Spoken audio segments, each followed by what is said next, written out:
늙어갈수록 순종은 어렵다. 오늘 말씀 제목입니다.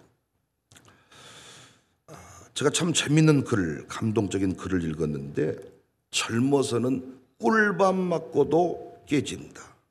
늙어서는 몽둥이로도 잘 안 깨진다. 여러분 생각은 어떠세요? 젊어서는 꿀밤 하나만 탁 때려도 깨진다는 거예요. 늙어서는 몽둥이로 맞아도 안 깨진다. 그러고 보니까 우리 교회가 이만큼 성장한 중요한 이유 중에 하나가 100년 넘지 않았기 때문입니다.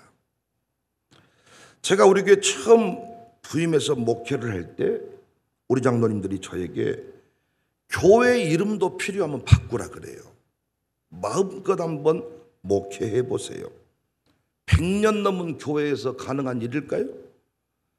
이제 우리 교회가 40살 넘어갑니다.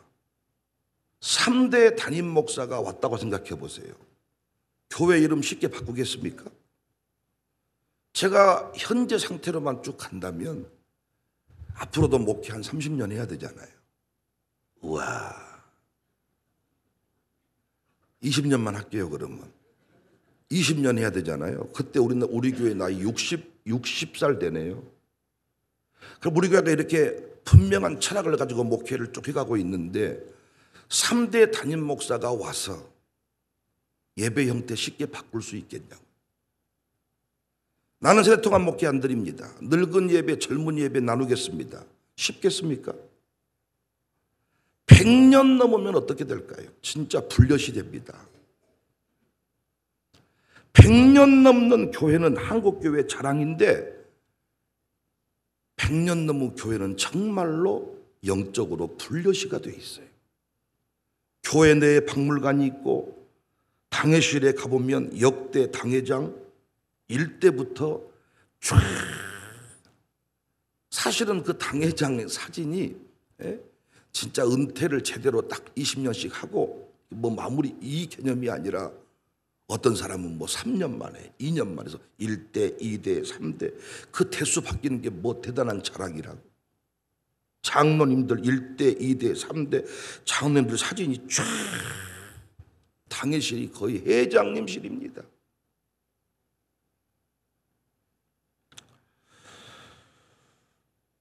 긍지가 넘쳐납니다. 무엇을 어떻게 바꿀 수 있겠습니까? 실제로 담임 목사들이 청빙받아 와가지고 장로님 허락 없이 주보 바꾸고 교회 비품 하나, 선풍기 하나 잘못 샀다가 난리 난 교회들이 많습니다.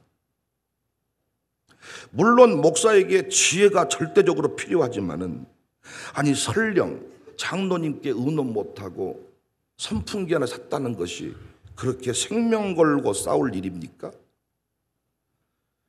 제 입장에서 우리 교회가 정말 탁월한 결정을 한 것 중에 하나가, 당시에는 40세 이상 인자를 담임 목사로 모시는 것이 청빙 공고였는데 가감하게 결단해서 35살에 담임 목사를 청빙한 것이라고 생각합니다. 지금껏 제가 쉬지 않고 일할 수 있었던 것은 젊었기 때문입니다. 젊었다는 것은 여러 가지 해석이 가능하겠지만은 핵심이 뭐냐? 일단 욕심이 없다는 거예요. 그리고 고집이 세지를 않습니다. 나이가 들면서 생기는 변화, 여러분이 인정 안 해도 좋아. 근데 사실이에요. 나이가 들어가면서 일단 몸이 약해집니다. 그리고 마음이 약해집니다. 그런데 고집은 세집니다. 자존심은 세집니다. 여러분이 육체가 낡아진다, 약해진다는 것을 인정하기 싫으면 사진 한 번만 보세요. 가족 사진 한 번만 보세요. 우리 엄마 아버지가 안 늙었는가? 안 낡아졌는가? 진짜 가족 사진 보니까 어머니 아버지 얼굴이 진짜 보톡스 맞는 얼굴이야. 내가 그거 보고 느꼈어. 이야, 보톡스 맞아야 되겠구나. 얼마나 얼굴이 빵빵한지. 나이 들면서 다 약해지는데 자존심과 고집은 세집니다. 나이 많은 교회, 나이 많은 장로님, 나이 많은 권사님이 변화되고 순종하는 거 보았습니까? 이들이 한번 싸워 주방에서 설거지하다가 싸웠어. 화해하는 거 봤습니까? 미안합니다, 잘못했습니다 말하는 거 봤습니까? 나이 든 아버지가 아들한테 아버지가 실수했다 말하는 거 봤습니까? 부부싸움 하면서 나이 들어가면서 잘못했다 말하는 게 쉽습니까, 여러분? 만약에 나이 들었는데 미안하네, 미안합니다, 잘못했습니다 이렇게 말하는 사람이 있다면 그분은 진짜 존경받을 만한 어른입니다. 젊을 때는 부부싸움을 10번 다 풀려. 근데 나이 들어서 한 번 부부싸움이 황혼 이혼을 가능하게 만들어. 그러니까 결국 젊을 때 심는 것으로 평생을 산다고 해도 과언이 아니죠. 많은 선배들이 이야기합니다. 목사가 50대 중반 넘어져서 교회 확장과 성장은 불가능하다. 그때부터는 유지하는 쪽으로 간다. 50이 딱 넘어진 순간부터 건강 챙기는 일부터 은퇴 준비 쪽으로 가닥을 잡지, 하나님의 뜻을 이 땅에 실현한 쪽으로 마음을 두기가 쉽지 않다는 거예요. 그럼 목사 내버려 두고 여러분은 어떠신가요? 여러분은 50이 넘어가고 60이 되어 가니까 하나님의 뜻을 이 땅에 실현하는 쪽으로 인생의 가닥을 잡으십니까? 아니면 건강 유지, 안정, 노후 준비 쪽으로 인생의 가닥이 잡힙니까? 죽을 병 들었을 때 손자, 손녀가 가장 먼저 떠오르십니까? 아니면 교회가 먼저 떠오르십니까? 맛있는 걸 딱 봤을 때 목사가 먼저 떠오르십니까? 아니면 아들, 딸, 손자, 손녀가 먼저 떠오르십니까? 언제부턴가 무게중심이 서서히 바뀔 것입니다. 젊을 때 심고 젊을 때 확장하고 젊을 때 성장이 있더라고요. 그런데 안타깝게 이 시대의 젊은 집사들이 기도하지를 않아. 젊은 교인들이 순종하지를 않아요. 젊은 사람들의 목표가 돈 버는 데 있고 집 사는 데 있고 빨리 저 집처럼 우리도 외제차 타는데 젊은 사람들의 삶의 목표가 있습니다. 정신 차려야죠. 젊을 때 굳어지기 전에 사이즈를 키우고 50대기 전에 어떤 의미에서 백윤영 목사의 사이즈는 결정이 되는 겁니다. 하나님이 주신 감동 앞에, 비전 앞에 아멘하며 나갈 때 그 사이즈가 결국은 평생 사이즈가 되는 거예요. 누군가 순종의 또 다른 이름은 위험 감수다 이런 말을 했어요. 1% 리더가 되려면 99%가 가지 않는 길을 가야 된다. 그때 필요한 게 뭡니까? 위험 감수다. 윷놀이 할 때 우리 집사님들이 늘 하는 얘기가 위험한 장사 마진도 좋다. 그래서 난 코스 쪽으로 결단하는 쪽으로 말끔을 서보자. 그런데 말을 그렇게 하지만 실제 해보면 그게 쉽지 않습니다. 돈 만 원을 잃지 않은 쪽으로, 그러니까 돈 만 원을 가감하게 잃어주는 쪽으로 말끔을 서는 게 아니라 어떻게든 만 원을 잃지 않는 쪽으로 말끔을 서게 된다고요. 사실은 누군가가 만 원을 잃어준다면 그 윷놀이판은 참 재밌어지는데 갈수록 그 일이 쉽지 않아진다고요. 나이가 들수록 왜 결혼이 어려워집니까? 따지는 것이 많고 아는 것이 많고 들은 것이 많고 본 것이 많기 때문에. 그런데 어릴 때 결혼은 쉽지요? 젊을 때 결혼은 쉽지요? 모든 남자가 다 그런 줄 알고 모든 여자가 다 그런 줄 알고 그리고 다 그렇게 사는 줄 알고 만나고 결혼하고 애 낳고 그리고 보니까 내 남자가 이상한 거지. 그러고 보니까 내 부인이 이상한 거야. 어떤 사람은 기다려달라 그래요. 돈 벌어서 나이 들어서 이번 일 좀 끝내놓고 순종하겠다 그럽니다. 그 소리는 곧 순종하지 않겠다는 거예요. 신경 안 쓰면 돼요. 결국 교회 사이즈는, 교회의 성패는 목사가 부임한 후 3년에서 5년 이내에 저는 결정된다고 봅니다. 어떤 분은 3년 안에는 아무것도 하지 말라 그러더라고요. 근데 저는 3년과 5년, 3년에서 5년 이내의 성패를, 승부를 보지 못하면 그 목회는 평생 그 모양 그 팔자로 가다가 끝납니다. 왜? 최소한 3년에서 5년은 성도들의 마음이 굳어져 있지 않아요. 3년에서 5년만큼은 목사님 한번 해보세요라는 쪽의 분위기입니다.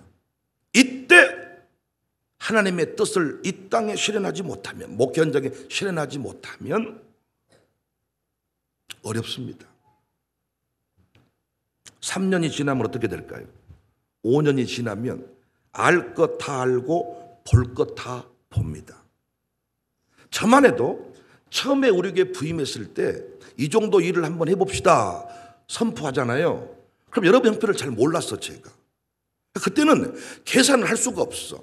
헌금이 얼마 정도 나올 거다. 계산이 안 되잖아요. 이 정도는 하겠지. 이 정도는 그래도 가지고 있겠지. 이만큼은 할 수 있겠지. 그러니까 기대가 되는 거야.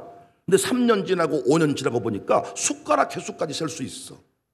그리고 그 가정에 돈이 있는지 없는지까지 다 알아. 그러니까 어떤 일을 딱 할 때 먼저 계산기를 딱 두드리면 이번에 얼마 나오겠다. 거의 틀리지 않아. 순종이 쉽겠어요? 순종이 쉽겠냐고요. 처음에 몰랐을 때는 누가 그래도 돈 있는 사람 한 사람은 있겠지. 누군가는 하겠지. 그런데 벌써 14년째 살고 있네. 어떤 일을 순종하기가 쉽겠냐고요.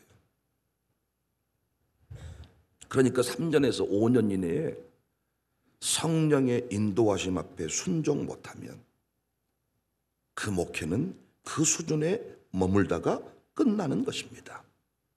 오늘 본문은 전도서의 총결론격이죠. 무엇보다 인생의 결말을 정확하게 이야기하고 있습니다. 사실 사람들이 방황하고 실패하는 이유가 결론을 모르기 때문에, 결론 인식 부족 때문에 방황하는 거예요. 근데 결론을 알면 인생 패턴이 달라져. 죽음의 자리에 갔다 온 사람은 삶이 달라지더라. 전도서 기자가 결론을 보고 이야기합니다. 먼저 전도서 11장 9절에 보면 청년이여 내 어린 때를 즐거워하며 내 청년의 날들을 마음에 기뻐하며 마음에 원하는 길들과 내 눈이 보는 대로 행하라. 그러나 하나님이 이 모든 일로 말미암아 너를 심판하실 줄 알라. 그리고 오늘 본문 1절 보시면 너는 청년의 때에 너의 창조주를 기억하라. 곧 고고한 날이 이르기 전에 나는 아무 낙이 없다고 할 해들이 가깝기 전에 해와 빛과 달과 별들이 어둡기 전에 비 뒤에 구름이 다시 일어나기 전에 그리하라. 세상 철학은 뭐예요? 젊을 때 방탕하라. 젊을 때 허비하라. 그것이 후회 없는 인생이다. 그런데 결론하는 솔로몬은 전혀 다른 조언을 하지요. 마음에 원하는 길을 눈에 보이는 대로 행하라. 이 말은 무슨 말입니까? 젊기 때문에 할 수 있는 일이 많다는 거죠. 그런데 10편 90편 10절에 보니까 인생의 연수는 70이면 70이고 강건하면 80이 돼. 100세 시대가 되었다고 하지만 100살 살기 어려워. 특히 목사들은 100살 못 살고 다 죽더라고. 남을 많이 살려서 그런가 봐요. 마사지 의사들이 자기는 힘들어 하듯이. 성도들의 암병은 다 고쳤지만은 목사님들이 안 걸리면 못 고치더라고. 지금 100세 시대가 되었다고 하지만 여러분 부모님이 80 넘긴 부모님, 여러분 이거 쉽지 않습니다. 강건하게 80? 쉽지 않습니다. 그런데 신속하게 가버리니까 우리가 날아간대요. 날아가 버린대요. 오늘 본문 3절 이하를 보시면 왜 우리가 젊었을 때 최선을 다해야 하는지를 정확하게 설명을 해줘요. 3절 말씀 보시면 집을 지키는 자들이 떨 것이며 뭘 의미합니까? 손과 발을 떤다는 거예요. 손을 떨고 걸을 때도 발을 떨고 구부러질 것이고 허리가 굽어져요. 맷돌질하는 자들이 적어져요. 맷돌질이 뭡니까? 씹는 것, 치아가 적어진다. 창들로 내다보는 자가 어두워질 것이며 눈이 어두워진다. 누구세요? 4절 길거리 문들이 닫힌다. 귀가 안 들린다. 맷돌 소리가 적어진다. 음식을 많이 먹을 수가 없어요. 뷔페 가면 성질나죠. 나는 왜 어른들이 뷔페 가면 성질내는지를 이제서야 알았다니까. 먹을 것이 없다. 하나만 먹자. 그 말이 뭔 말이냐 봤더니 이야 먹을 것이 50가지인데 이 세 가지 먹으면 배가 불러가지고 성질나니까 가지 말자고 하더라고요. 깨달았지. 아니 뷔페 50가지가 있는데 이놈을 싹 때려 절반은 때려 집어넣어야 되는데 돈은 58,000원 주고 들어갔는데 한 3번 2번 먹으면 원매 배 차가지고 또 좀 과식해서 먹으면 밤새도록 소화제 먹고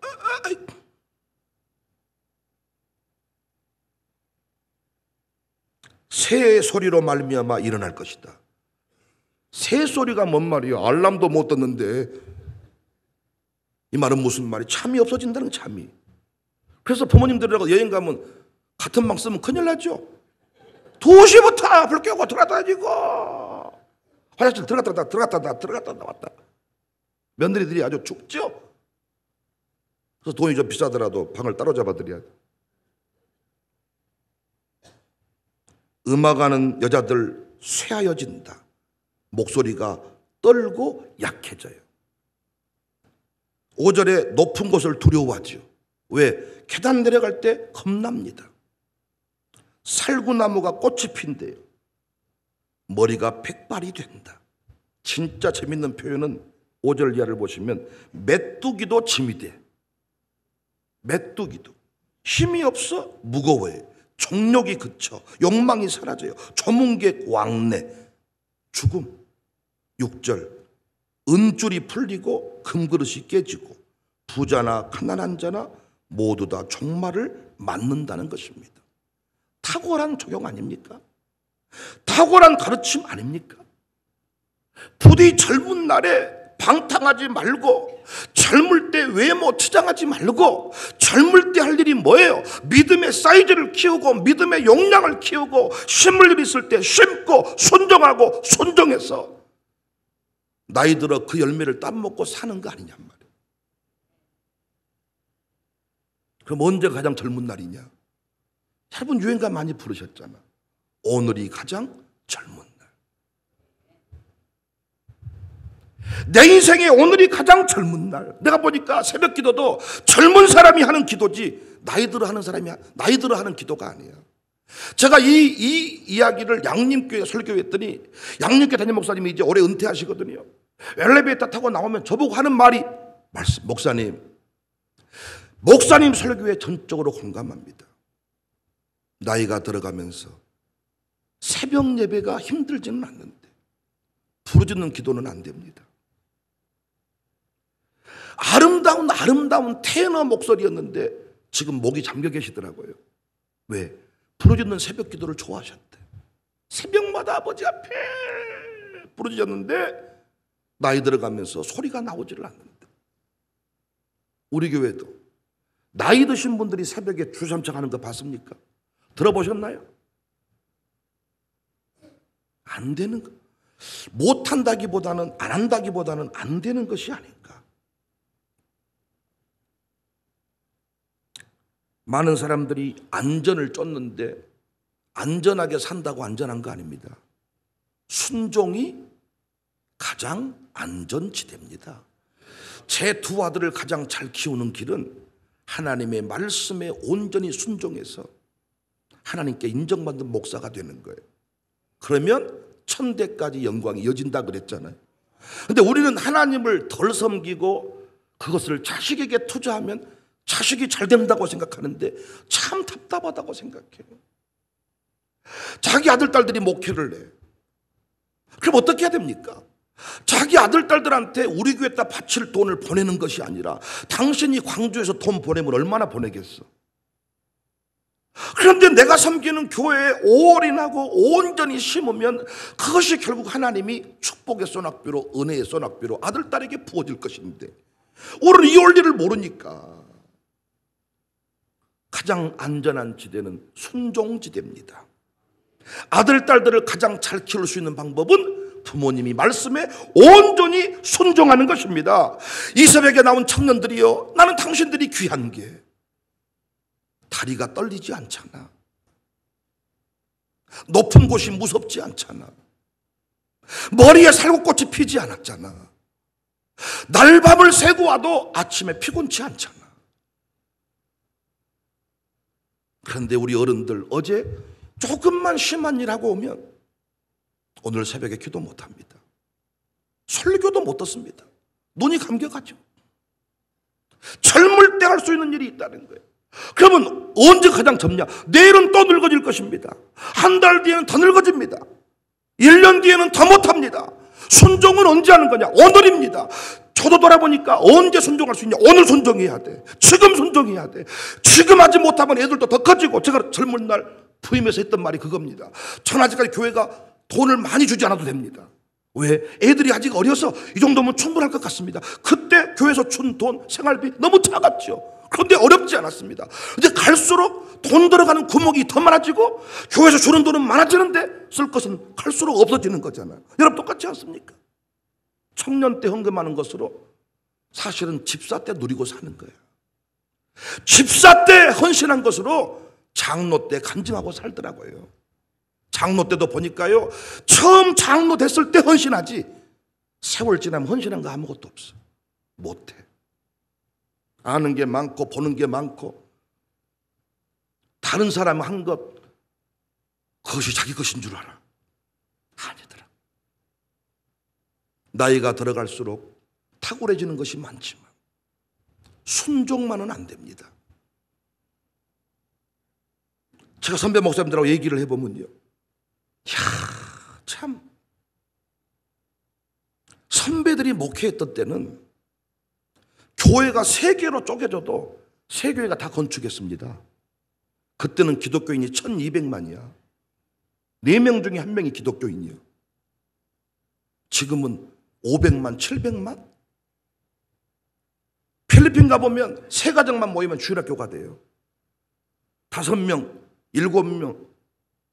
초창기 한국이 똑같습니다. 지금은 애 없는 집도 있습니다. 상황이 너무 달라졌거든요. 그런데 자꾸 그 옛날의 경험을 가지고 오늘을 이야기하니까 통하지 않는 거죠. 결국은 순종하며 가는 것입니다. 나이 들어서 오늘 순종 하나 못하면서 옛날에 순종한 것 가지고 오늘 후배에게 조언을 하니 통하겠습니까?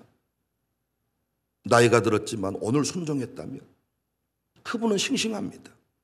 오늘 설교를 듣고 오늘 카페에서 차 마실 때 그 대화를 했다면 그 어른은 참으로 멋진 대접을 받을 겁니다. 그런데 어르신들이요, 죄송하지만 오늘 설교 제목도 모르시잖아요. 앉아있으면 청년 때, 앉아있으면 젊은 날에 그 얘기만 하고 살잖아요. 청년들이 잘 들으셔야 돼. 평생 어른들이 젊을 때 군대 갔을 때 얘기만 하잖아. 그때 싱싱한 그 간증, 그 추억에는 아무것도 없다는 소리야. 내 뇌에 남아있는 이야기는 군대 갔을 때 얘기를 빼면 할 게 없다는 거야. 얼마나 불쌍합니까? 그래서 우리가 할 일이 뭐예요? 뇌가 기억할 만한 일을 해라. 예수님은 이걸 좋은 일이라고 했어. 복음이 전해지는 곳마다 내가 너를 기억할 것이다. 좋은 일을 하였도다. 사랑하는 여러분, 우리 교회 젊은 교회예요. 40살밖에 안 먹었어. 저도 40대. 제 나이 처음으로 공개하네요. 60 넘었다 그랬는데 다 아시. 우리 젊은 날입니다. 그래서 할 수 있는 게 뭐예요? 순종이에요. 저희 교회에서 저를 다 대접해 주지만 은퇴비는 안 넣어줍니다. 내가 은퇴비 한번 얘기했다가 장로님한테 혼쭐 났어. 하나님을 못 믿으십니까? 우리를 못 믿으십니까? 아니요. 믿을게요. 잘할게요. 우리 부목사들의 복리후생을 위해서는 우리가 돈을 모으는데 목사를 위해서는 그 일 하지 않습니다. 그래서 저는 두렵지 않아요. 왜? 젊으니까. 그러니까 제가 무슨 일 하자고 할 때 오늘 해야 돼, 여러분. 내일 지나면 못해. 아직까지 건강하니까 제가 뭔 일 하자고 할 때 해야 된다고요. 제가 부흥하자고 할 때 모이셔야 돼. 새벽 예배 하자고 할 때 하셔야 돼. 제가 늙어서 새벽 예배 없애버릴지도 몰라. 새벽은 못 모이겠습니다. 왜? 새벽 예배 보니까 일단 운전이 어려워. 일단 거동이 힘들어. 오다가 전봇대 박아버려 막. 안 보여가지고. 서울에 있을 때 나이 드신 강사를 모셨는데 통성기도 하려고 부를 건데 내려가시다가 이 스피커 못 보고 넘어져가지고 얼굴이 멍이 들어. 얼굴이 싹 멍이. 다음날 설교한다고 강단에 섰는데 몇 짜리 조건 괜찮습니다 하는데 더 짜네. 얼굴이 멍이 들었다니까 다. 안 보여가지고 스피커 보고 넘어져 버린 거야. 아직까지 스피커 보고 넘어질 나이는 아니니까 제가 지금 모이자고 할 때 지금 모이셔야 돼. 혼자 기도하기 어렵잖아요. 그러나 목사랑 함께 기도하니까 좀 더 수월하잖아요. 여러분만 헌금하면 좀 힘들 건데 그래도 목사가 헌금하잖아요. 여러분이 해야 될 일들이 목사가 헌금 보태주니까 좀 수월하시잖아요. 아직까지 도민 연민이 제가 뒷바라지 많이 해야 될 나이가 아니어서 돈 버는 족족 다 여러분을 쓸 수 있습니다. 제 두 아들을 위해 쓰는 돈보다 여러분을 위해 교회를 위해 쓴 돈이 더 많다고요. 그러니까 제가 여러분에게 뭔 일 하자고 할 때 제가 헌금 더 많이 할 테니 합시다. 그 취지야. 오늘이 가장 젊은 날입니다. 오늘 순종 못하면 내일은 못합니다. 오늘 기도 못하면 내일은 못한다니까요. 사랑하는 여러분, 성령이 감동을 주실 때 미루지 말고 즉각 순종해서 평생 영광의 역사를 누리시기를 주님의 이름으로 축복합니다. 13절 일의 결국을 다 들었으니 하나님을 경외하고 그의 명령을 지킬지어다. 노새 젊어서 놀아 늙어지면 못 노나니. 아닙니다. 우리 교회 보니까 늙어도 노는 건 잘해. 그러나 늙어지면 순종만은 안 돼. 순종하세. 늙어지면 못하나니. 젊은 날 순종하세요. 우리의 노래가 될 수 있기를 주님의 이름으로 축복합니다.